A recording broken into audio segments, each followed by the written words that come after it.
Terrorisme, les derniers instants d'YAD Arjé Ghali au Mali.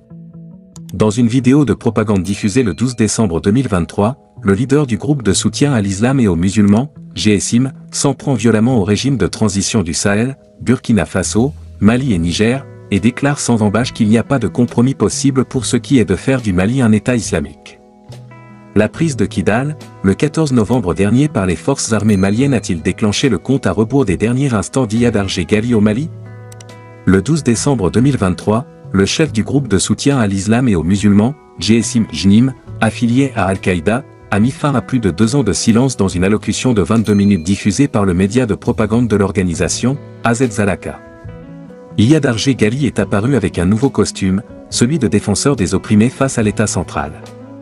Il fustige ainsi les pouvoirs au Mali, au Burkina Faso et au Niger et leurs alliés infidèles, la Russie et le groupe paramilitaire Wagner. Et, comble de l'ironie, cet impitoyable criminel dénonce le comportement des forces perpétuant, selon lui, une boucherie monstrueuse à l'égard des populations. L'affrontement est entré dans une nouvelle phase, a précisé Iyad en appelant les combattants de la région à le rejoindre pour faire face à ce nouveau défi. Tout comme il appelle les musulmans des 3 pays, Mali, Burkina et Niger, à se joindre à sa folie meurtrière. Mais de quels musulmans évoque-t-il, est-on tenté de se demander. Et cela d'autant plus que le GSIM, aux abois avec la montée en puissance des forces armées maliennes, FAMA, ne cesse de s'en prendre aux cibles civiles sans distinction de confession religieuse. Sait-il combien de musulmans figurent parmi les centaines de morts et de blessés de l'attaque du bateau Tombouctou, le 5 décembre 2023? Certes, il a décliné toute responsabilité dans cette attaque odieuse, mais il est clair que ses alliés de la coordination des mouvements de l'Azawad, CMA, ne sont pas étrangers à cet abominable crime. Combien de musulmans ont été spoliés de leur bétail, le plus souvent leur unique source de revenus, et contraints de se réfugier dans des villes comme Ménaka par les éléments du GSIM? Combien de musulmans souffrent le martyre à cause des blocus imposés à la ville de Tombouctou par ce groupe terroriste?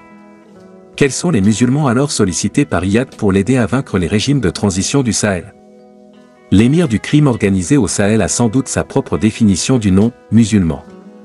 Dans sa vidéo de propagande, le leader du GSIM déclare sans embâche qu'il n'y a pas de compromis possible pour ce qui est de faire du Mali un État islamique. Ainsi, Iyad Arjé Ghali ferme la porte au dialogue prôné par les différents forats organisés dans notre pays sur la vie et l'avenir de la nation. Même si la conférence d'entente nationale, CEN du 27 mars au 2 avril 2017, le dialogue national inclusif, DNI, du 14 au 22 décembre 2019, et les assises nationales de la refondation, ANR, du 27 au 30 décembre 2021, ont préconisé la négociation avec Amadou Koufa et Iyad Arjé Ghali pour ramener la paix au Mali. Mais, les participants ont également réaffirmé le maintien de la forme de l'État unitaire, républicain, décentralisé, laïque, démocratique et social. Autant dire qu'il y a peu de chances d'amener Iyad à la raison par le dialogue. Il est clair que, comme l'ont mentionné de nombreux analystes, le chef du JNIM cherche à exploiter les dynamiques changeantes, les mécontentements et les réalignements géopolitiques dans le Sahel. À moins qu'il ne cherche à mettre la barre très haut dans la perspective d'un hypothétique dialogue. Selon certains analystes, le chef du JNIM cherche à exploiter les dynamiques changeantes, les mécontentements et les réalignements géopolitiques dans le Sahel. Et, enfin, le timing de cette réapparition d'Iyad Arjé Ghali ne doit rien au hasard.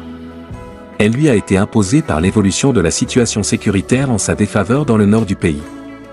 En effet, sa sortie intervient presque un mois après la reprise par l'armée de Kidal, 14 novembre 2023, le bastion de ses alliés du cadre stratégique permanent pour la paix, la sécurité et le développement, CSPPSD. Et comme un malheur ne vient pas seul, les autorités de la transition viennent de confier la gouvernance de cette région, qui lui est si chère, à son grand rival, général de division Alaji Arjé Gamou. Une double défaite qu'Iyad et ses alliés mettront du temps à digérer.